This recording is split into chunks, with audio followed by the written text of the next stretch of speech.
Character depth and layers to a character is just as important as the action within a shonen series. Exploring the dynamics of this character and what they contribute to the story allow fans to warm up to a character. There's something special when the character is so mysterious, and as the story unfolds, we get more and more information about this specific character. When done correctly, the slow burn method usually ends on a good note for the fan. That's what we're seeing with two of our fan favorite characters from JJK, Jujutsu Kaisen. The two characters that I'm talking about is Sukuna and Yuji. We are now seeing the payoff from Yuji as an MC. Yuji has now learned two curse techniques: ability to punch souls, first curse technique, a new understanding of curse energy, and he is now the driving factor in the efforts of killing Sukuna. But how long did it take us to get here? It was hard for a lot of Yuji fans to stand by Yuji with all the slander on Twitter talking about his character and how he lacked depth and his abilities and how he really wasn't the MC. But like I said, when you use the slow burn method, it usually turns out to be great at the end. The same can be said for Sukuna. We really didn't get much about the King of Curses until recent arcs in the final arc that we are in now. But this new information about Sukuna can allow us to determine how the series of Jujutsu Kaisen is going to end.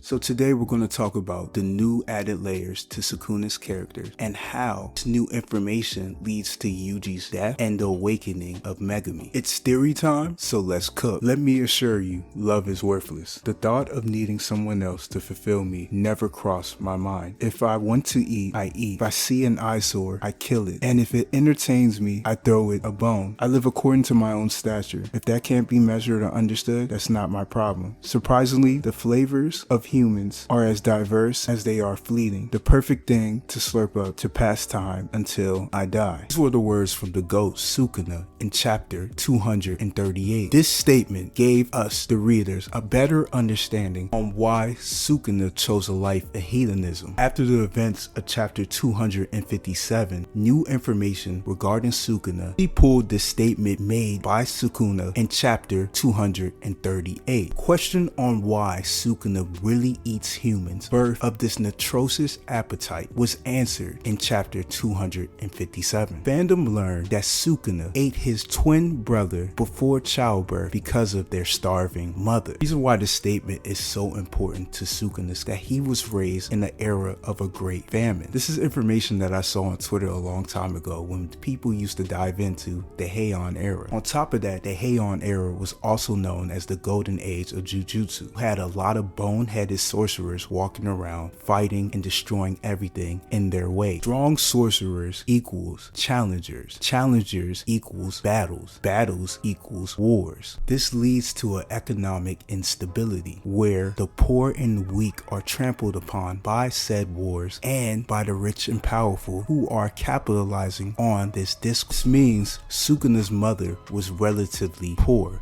When she was pregnant, she was hungry and she wasn't able to eat enough to provide the necessary nutrients to Sukuna, leading Sukuna to eat his twin brother just to survive. Sukuna was born into a poor family and lived in a poor village where everybody was starving and hungry. If you watch any documentary about people that get stranded in remote areas like a mountain or an island, we see as they slowly die off, the surviving members usually start to consume that deceased person to survive until rescue comes. Sukuna was born during a great famine. The people of his village resorted into consuming deceased members to survive. Sukuna eating his twin brother wasn't the first time he tasted human flesh. Consumption of human flesh usually leads a person to turn into a monster. For example, the Wendigo. Love is worthless. You can go two different routes with this prediction. The first route is Sukuna's mom really loved Sukuna, but that love wasn't enough to put food in his stomach during his childhood. When you're poor or growing up in an impoverished area, most of the time, family becomes the foundation that one would use to make decisions. So Sukuna saying love is worthless is him saying his mother loved him regardless, but that didn't change their circumstances. Or B, we can go down the route that Sukuna's mother just hated him. He did say he was a wench of a kid when he was born, or something along that line. You know there's so many translations when it comes to JJK. Sum up this section of the video. Aeon period faced a great famine because of all the wars that the strong sorcerers were waging, causing Sukuna to grow up in a survival mode mindset, where he started off at the bottom, raised himself up to be the strongest, and now he lives a life of guilty pleasures. What does this have to do with Yuji's death? Chapter 222. I should text her. Never mind, back on topic. Sukuna says, Kenjaku, no. Tengen, is this meant to be ironic? Sukuna says this while staring at his mummified head, where right before consuming it. I hope this panel didn't go over your head, but if it did, let me explain. Sukuna consumed a mummified version of himself. To create that mummy, he had to be starved. So Kenjaku can proceed and make him into cursed objects, solidifying his immortality. This means Sukuna gave up on his guilty pleasure of consuming humans. He consumed his twin brother Jin in the womb, consumed countless women and children. Now here he is eating himself. Sukuna represents the Ouroboros. Forgive me if I butchered that word. My Invisalign is cooking me, bro. Like, it's actually bad. Ouroboros is a symbol for the eternal cycle renewal, or a cycle of life, death, and rebirth. Snake eating itself to death and that's a fitting end for a character like Sukuna. Next couple of chapters, Sukuna will kill and eat Yuji. Yuji was born a Culling Games player because his father, Jin, was the reincarnated soul of Sukuna, which Kenjaku meddled with to create the perfect cage and the perfect being. We all know Kenjaku views Sukuna as the strongest sorcerer alive. By giving birth to Yuji, he was able to replicate the perfect vessel. Every finger that Yuji ate his strengths and abilities to the levels that we are seeing now. Yuji is the last remaining finger of Sukuna. So in order for Sukuna to save himself in this scenario where he is taking soul damage, stopping the amps from the black flashes that he landed on Maki and everyone else, he will need to consume Yuji to regain his domain expansion and his reverse curse technique. This will be a fatal error for Sukuna,